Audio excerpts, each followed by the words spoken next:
Outra coisa que não tá na telinha da TV. Bom. Essa é muito picareta, né?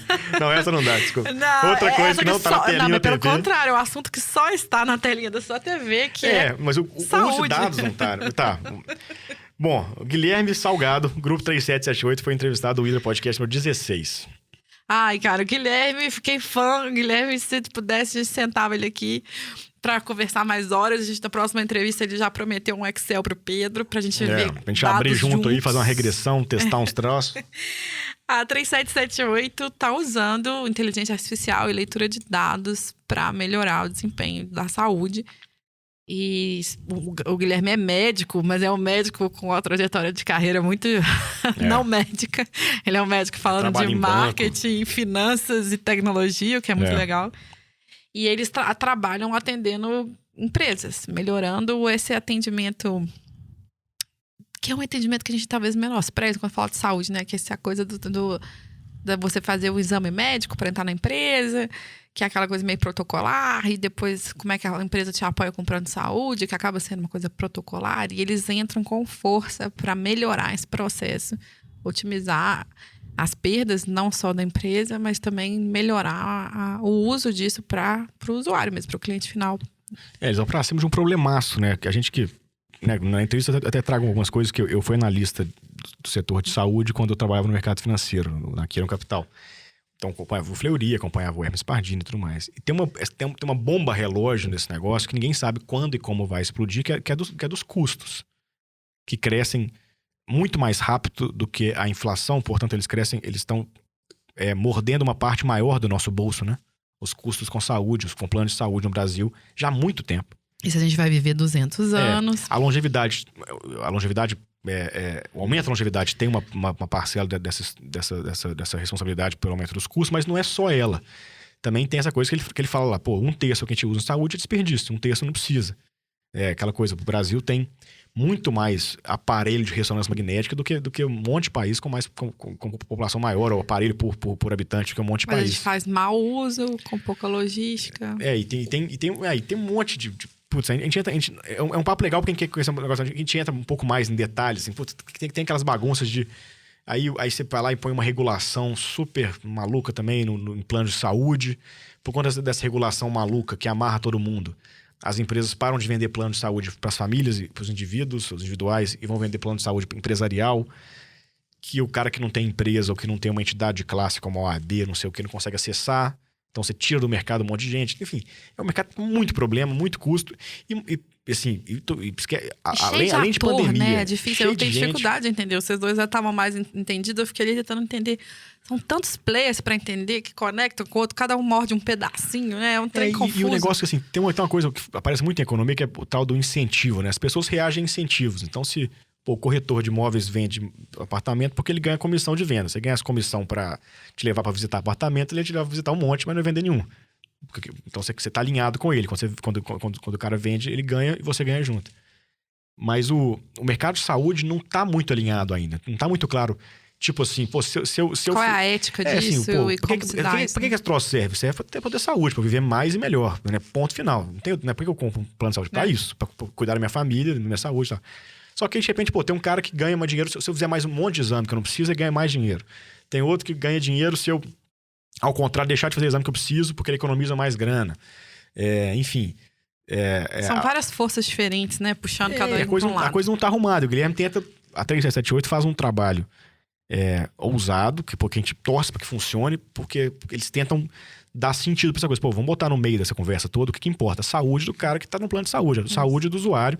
E aí... Todo o resto do sistema tem que servir a isso, ponto. Não é o contrário, né? Não, e não é só a gente que tá apostando, né? Só a gente, o Sucupira. O Jorge Paulo Lema, o Sucupira e o Marcel Teles investiram nele, o Randall Zanetti, o Dantopre. Eles acabaram de captar 300 milhões de reais. 200 milhões de reais. Eles captaram porque, assim, é um problemaço se resolver. Tem dinheiro a ser feito, porque, se um terço é desperdício, vai que ele consegue tirar esse um terço do desperdício e pega um pedacinho pra ele de dinheiro. Maravilhoso. Do que ele economizar.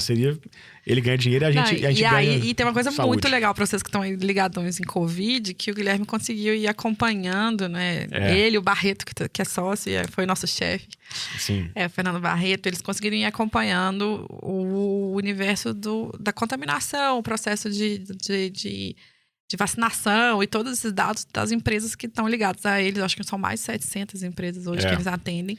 Mais de 1 milhão de pessoas. De vidas que eles falam, né?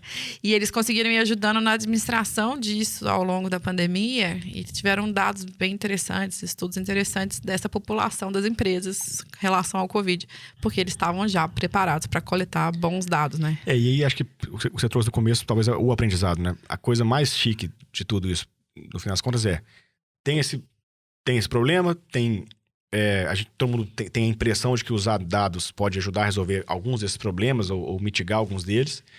E aí ele vai buscar uma fonte de dados que ninguém olhava muito, que é essa história do exame admissional. Tararara.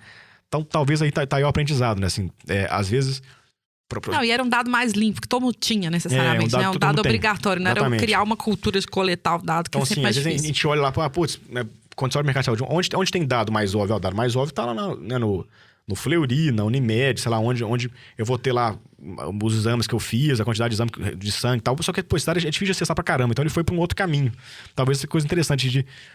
Talvez ao colocar um médico ali, gente que entende do mercado e tal, para olhar pra esse assunto, você consegue plugar a tecnologia num sistema analógico por um caminho inusitado, né? E que era regulado, que é a medicina do trabalho, que é obrigatório. Que é obrigatório. E todo mundo tem que ter, e ninguém quer olhar, porque, não tem muito dinheiro pra ser feito nisso, né, supostamente, né, de terceirizar a medicina do trabalho. Mas ele junta isso com o negócio dos dados. Boa, é um super case, grupo 3778. Assiste aí. Falando em empresas com números no nome. Isso é boa. Mais uma. A gente tá ficando Rodrigo Carneiro, 98 FM. Eu posso elogiar ele que começa aí, ó. Começa a fazer esses momentos. O Rodrigo Carneiro já. Não, falando em melhores baladas da minha vida são graças a Rodrigo Carneiro. Pô, fui em poucas, é verdade. Rodrigo Carneiro na sala da 98 FM, da MTV Minas Gerais, da Oi FM, da CDL FM, o que mais? O Rodrigo é um super empreendedor de eventos, comunicação e lifestyle, para ficar no nome mais moderno. O Rodrigo é uma peça, vocês vão ver na própria entrevista, assim, ele é cheio de frases e jargões muito divertidos, a gente morre de rir dele. E aprende muito com ele. Ele é nesse jeito meio descontraído, despretensioso, né? Ele fala da coisa o Lucas também fala dessa coisa de ser amador, né? Não, eu faço as coisas como amador, não quero ser profissional, eu gosto de fazer as coisas experimentando, testando e muito colaborativo.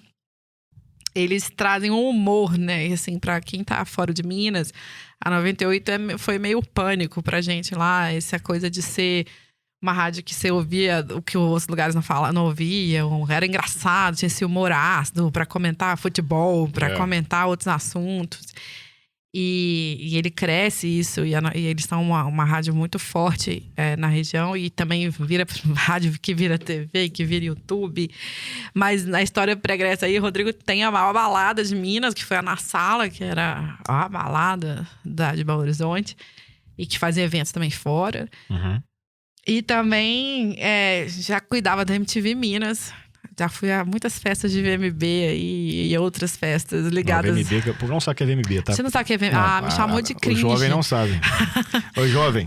Oi, jovem que escuta o Hidropodcast. VMB era um evento... Video Music Brasil. Isso, Video Music Brasil, que era a premiação da MTV, que rolava aqui em São Paulo, dos melhores músicos brasileiros, artistas brasileiros, e que tinha uma balada especial. Festa da Música Tupiniquim. A Festa da Música Tupiniquim. Aí, ó, também é outra referência. Gabriel Pensador, Gabriel ninguém conhece também. Mentira. É um rapper. É um rapper. Ai. Mas, enfim, Rodrigo, é um papo interessante sobre como olhar para esse mundo de ser irreverente, fazer diferente, comprar essas brigas, né, de fazer diferente e ser mais solto e chegar no coração das pessoas, né? Essa coisa de ser menos... enfim, essa coisa de ser muito polido, muito refinado, muito cheio de regras, que fica longe, né? Fica distante, que não é o que a rádio tem que fazer, não é o que o podcast a gente acha que tem que fazer, a gente tem que falar errado mesmo, trazer um pouco vida real, porque são até aspectos do próprio produto, o próprio meio em si, né? Que pedem, que é bem interessante. E o Rodrigo é uma boa conversa sobre isso. Foi muito legal. Pensando assim, uma coisa... acho que tem um monte de coisa massa ali, mas talvez a lição dele é essa coisa, né? Ele fala que em 2009 ali, ele viu o iTunes, em 2007 é lançado o iPhone, em 2009 ele viu o iTunes e fala, cara, vai mudar a rádio, não dá mais a rádio que a gente fazia até ontem, não vai mais funcionar, tem que ser outra coisa. E aí ele começa a testar essa outra coisa e criar essa outra coisa na Rádio 98. E bate cabeça, o sócio fala, pô, você é doido, você é maluco. Ele conta, pô, durante 2 anos todo mundo me chamava de doido e a coisa começou a funcionar lá em 2011. Então, assim, é interessante essa coisa, né? De pegar uma indústria antiga, cara, pô, a rádio tem 80 anos, sei lá quando. Eu não sei quanto tempo a rádio deles tinha, mas o pai fundou a rádio lá atrás e tal. Foi dono da rádio lá atrás, pelo menos. Então, assim, essa coisa de ter coragem de mudar na hora da mudança. Porque é isso, a internet veio e ficar parado não era opção pra eles, né? E essa coisa assim, a eterna briga, a próxima mídia que vai roubar a mídia, o TikTok tá roubando, o Instagram, né? E na real você vê que tem uma evolução muitas vezes, né? Você tem as coisas ou se assentam e coexistem, mas você precisa estar sempre se adaptando. Então a rádio que virou TV, hoje a gente escuta a rádio no YouTube e tá tudo certo. O podcast era áudio, nós estamos aqui fazendo um videocast. E é isso aí. Demanda coragem de botar, como ele fez claramente, né? Botar gente boa pra correr risco de tentar. E aí você tem lá, pô, o programa Grafite, que é um programa do fim da tarde, da 98, que é muito bom, é engraçado demais. Tá vendo, pô, tem 17 anos o Grafite. Pô, já é um programa antigo da rádio já. Não, e totalmente politicamente incorreto maluco, e maluco. Dudu, os caras não tem o quê. O cara tosse pro galo, tudo errado no programa. Mas o cara, enfim, aí o programa aí o cara botou no meio-dia, pra quem não é de Minas, enfim, no meio-dia ele botava lá os caras pra falar de futebol, imitando o presidente do Galo, do Cruzeiro. E parecia muito, aí fazia uma entrevista falsa, aí sacaneava o cara. Eles me lembram também aquele podcast que você já indicou aqui do Sul também. O Caixa Preta? O Caixa Preta também. Tem um tom de Caixa Preta, com menos palavrão. O Pretinho Básico lá, que é o programa lá do qual o Caixa Preta sai, parece mais, que é um pouco mais leve, né? Boa. Mas com essa zoeira e tal. Mas é muito massa, é muito legal, Rodrigo. E bacana essa coragem dele de tentar e mal podemos esperar pra vir por aí. Boa. Das ousadias deles. E agora... E dobrando pontes, falando em indústrias antigas, pode ser, aí tá uma coisa que é. O Wild é uma indústria literalmente muito conectada com esse assunto, né? Inclusive, a maior especialidade do Wild, dobrando pontes, é advogado, especialista e professor em direitos autorais. É uma pessoa que a gente tem o prazer de conviver em casa, assim. Eu fico até uma entrevista meio emotiva, vocês vão ver, assim. É um ritmo diferente, porque tem muito respeito pela história e pelos aprendizados, assim, de poder ouvir no domingo. Aqueles cabelos brancos contando essas histórias de direito autoral. Ele trabalhou pro Chico Buarque, Milton Nascimento. É um cara com muita noção de história do Brasil e da parte da cultura. E ele fala, especificamente, acho que a área que ele mais trabalhou foi essa de direitos autorais de áudio, né? De rádio, de ECAD, e como se dá. E milita muito por esse tema, assim, porque os artistas têm que se remunerar, né? E aí eu acho que até uma super tendência das tecnologias, que é como é que a gente vai manter esse universo criativo remunerado, né? Porque a gente está consumindo tudo de graça na internet, a gente está criando uma geração que tudo pode, tudo é gratuito. E, na real, a gente tem um desafio de fazer essa conta fechar para todo mundo. Porque se não pagar esses artistas, eles não vão produzir. Se a gente não pagar aqui um jornalista, ele não vai produzir. Enfim, a vida é assim. É o mercado que a gente está. Então, a gente vai ter que se reinventar e aprender a defender esse tema, né? De remuneração de quem produz conteúdo. É muito massa, assim. É legal essa relação pessoal dele com isso, né? O Delbrando é um cara que... É um cara, já desde jovem, muito esclarecido e tal. E muito, muito sensível. Apaixonado pelas artes em geral, mas pela literatura, pela música e tal. E ele estando próximo dessas pessoas que mudaram a história da música brasileira, Milton, etc, Clube da Esquina, né? Ele vai para um caminho de virar um defensor, digamos, um protetor da parte do business dessa galera, né? Quer dizer, o Wilde, até onde eu sei, ele não canta, nem toca violão. Ele fala, acho que ele não toca violão e tal. Ele não faz arte, ele por si só, mas ele vai lá e vai ajudar os caras a protegerem sua fonte de renda, protegerem o direito que eles têm. Ele fez isso até pros índios, ele tem umas histórias maravilhosas. Ele faz isso para índios, que tem, enfim, músicos, enfim. É muito legal essa coisa dele. E aí, ele no fim, ele vai dar recomendações de livros maravilhosos, Guimarães Rosa, que ele gosta e tal. Mas é muito legal essa relação dele com a arte e a forma como ele encontrou de juntar as duas coisas. Uma profissão com a arte e colocar o talento dele como jurista mesmo. Que, ele é um super jurista. A gente... os amigos que estudaram na Milton Campos Direito conhecem o Dobrando Pontos, que foi professor deles, com certeza. Professor Bravo, segundo meus amigos, inclusive. Então é muito legal essa relação que ele vai fazer com a arte. E é bacana também, na entrevista, a gente aprender um pouco sobre como que funciona hoje, né? Que eu não tinha a menor ideia de como funciona o ECAD, a história toda, ele conta um pouco como a gente funciona, né? Ele conta um pouco. É bem... Enfim, é uma diferente. A gente não é uma visão de empreendedor, é uma visão de especialista. Queremos ouvir aí o feedback de vocês e no caso também. é um carinho pessoal imenso, né? Um cara que tá próximo da gente, na casa do papai e tal. Então, enfim, é um almoço de domingo ali gravado, conversa quase. Uma delícia. Sem vinho, que ele não bebe vinho também, tanto faz. Cheio de lágrimas, a gente fica emocionado, ele também, enfim, foi bem legal. E agora o Lohan Desinchar, que acabou de sair daqui, acabou de ser gravado. Você lá vê você com os spoilers de data aí, ó. Sim. Não, ruim que a gente não sabe a data de publicação das coisas ainda. Mas o Lohan tá mais fresco com a memória. O Will perdeu aqui 10 quilos tomando Desinchar. Nosso produtor aqui. Entrou aqui flutuando na sala, levinho. Tô flutuando. A gente tomou shot de imunizante, tomamos tudo aqui. Bom, mas enfim, o Lohan, que é além de... É mais um vizinho nosso que a gente entrevista, vamos falar sério agora. Né? Ah, meu Deus mais um do cara céu. que mora a menos de 100 metros de onde a gente nasceu. A gente vai ter que começar a vender alguma coisa. Desses 9 aqui, 8 são de Minas Gerais. Eu tava vendo isso aqui. Eu acho que a gente tem que equilibrar. Na próxima leva, acho que são 7 de Minas só. Ai, pois botar um a teto gente de pode 7. fazer um desafio. 8 de Minas. O único não mineiro aqui dessa onda foi a Marília, Lara. Não, o Gabriel também é mineiro. Mas a Marília tem alguém que é parente mineiro aí que ela fala. Ela é Sorocaba, é verdade, é Minas. Não, mas o Lohan é o sócio fundador da Desinchar, que se você não viu aí nos mercados, não sei se você não prestou atenção, porque eles já invadiram o Brasil, estão exportando a Desinchar, que veio com essa ideia de chás funcionais e agora também café. É o primeiro hábito saudável do seu dia, né? É o slogan ele que ele tinha um põe slogan para começar e hoje tem para você dormir também, enfim. E aí ele, óbvio, tem um mercado todo de wellness fervilhando. Tem essa coisa meio local e orgânica que a gente vê muito no universo dos chás, das terapias, e que ele põe na prateleira do supermercado, igual a kombucha do Zé, ele faz com chá. E em 3 anos, eles estão enormes aí, mais de 100 pessoas na equipe, exportando para os Estados Unidos, fazendo produto localmente. Acho que mais de 30 mil pontos de venda que ele falou, né? E o mercado online também, 30% das vendas, tudo no digital. Tudo do próprio bolso, não captaram investimento ainda, já namoram o assunto, mas não precisam, o que é o melhor lugar para estar.